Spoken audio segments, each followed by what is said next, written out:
The first thing that makes these two recipes really far away from each other is the technique. When we're talking about gazpacho, we're just talking about a watery, cold soup made with tomato and also other vegetables, and the result is something super light, super refreshing that you basically can just drink. So it's basically a cold soup made with vegetables and some season, some dressing, the olive oil, the vinegar and the salt. In the other hand, salmorejo is a different technique. Salmorejo is an emulsion, as you can see in this super hypnotic texture that it has.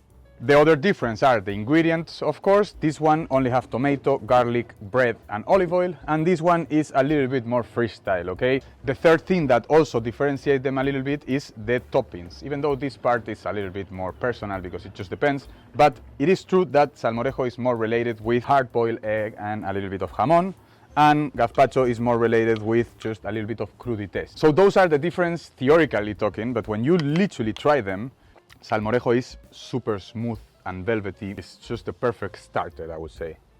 And please don't make me choose between these two because it would be really difficult for me. I love them both. And in this video, I'm gonna show you a little bit what's the main difference, and we're also gonna learn how to make both. They are extremely easy. Let's go. Let's start with the salmorejo. Salmorejo is an emulsion of only the tomato with the oil. I don't wanna add any more water than the water of the tomato itself, right? Stale bread, okay? I'm just gonna cut it a little bit like this. But in this case, I don't want to add any more water. So what I'm gonna do in order to soak the bread still a little bit? Well, I'm gonna put first the bread here on the bowl. And what I'm gonna do is put the tomato on top, okay? I'm gonna cut it in big pieces, whatever. And the salt is gonna help release the water from the tomato, and that water is gonna soak our bread. That's all. We're gonna put this in the fridge and we're gonna let it chill while we make the gazpacho.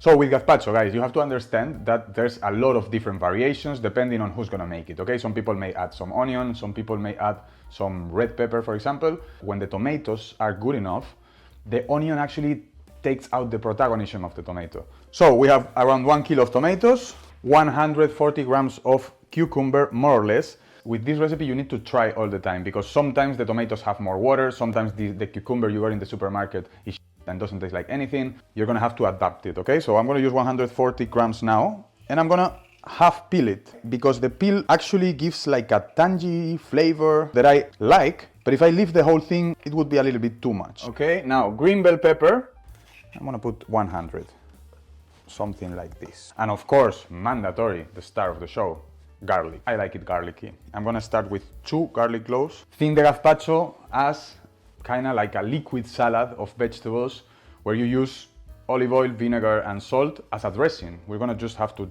dress our liquid salad, right?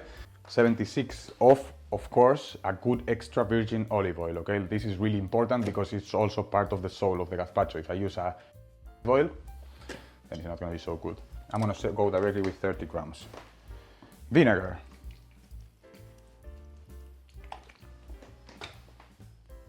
Boom, 30. So much experience, guys. Look, clavados. Okay, now salt to taste. So these are 5 grams. And this would be all for my gazpacho, okay? Some people may add other vegetables, and also it's pretty usual to use bread.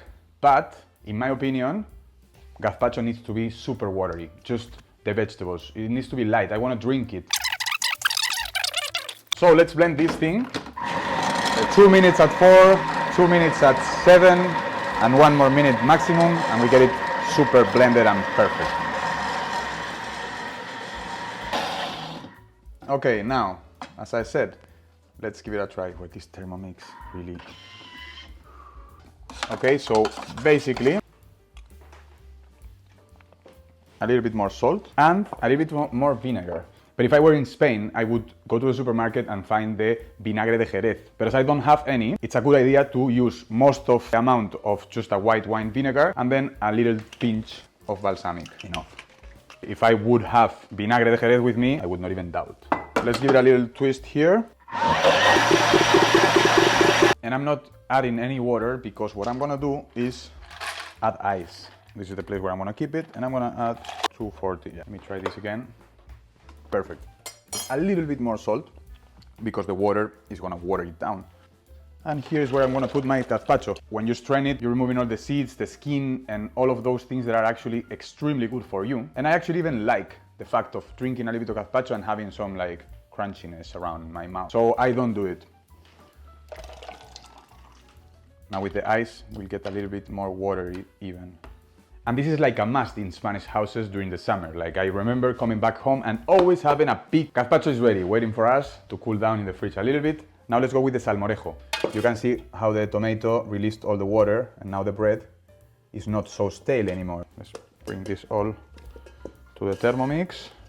For the garlic, I'm gonna use 1 garlic clove. Remember, we're not doing the whole kilo of tomatoes here, only 660. So I think with 1 garlic clove is gonna be enough.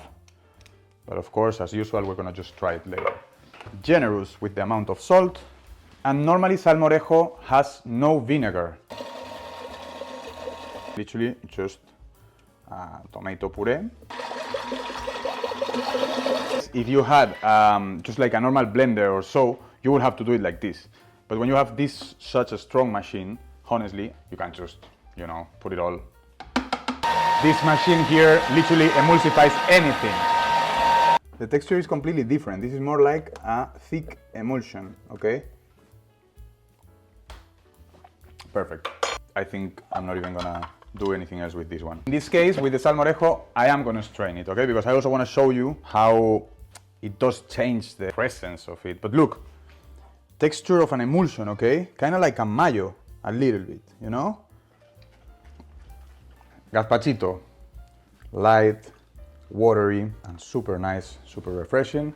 Put some crudités. In this case, I have a little bit of onion, cucumber, okay? I would never put onion inside of the gazpacho, but as a topping, it's actually nice, I like it. And a little bit of olive oil. And this would be the gazpachito. Look the difference of the texture of a nice salmorejo. And also, what's really traditional is to just dice a little bit of hard-boiled egg and some jamoncito, but not the case because I don't have any. This one is really nice because it's more thick and also the egg is really nice. And I bet with some jamoncito it would be even better. It's interesting.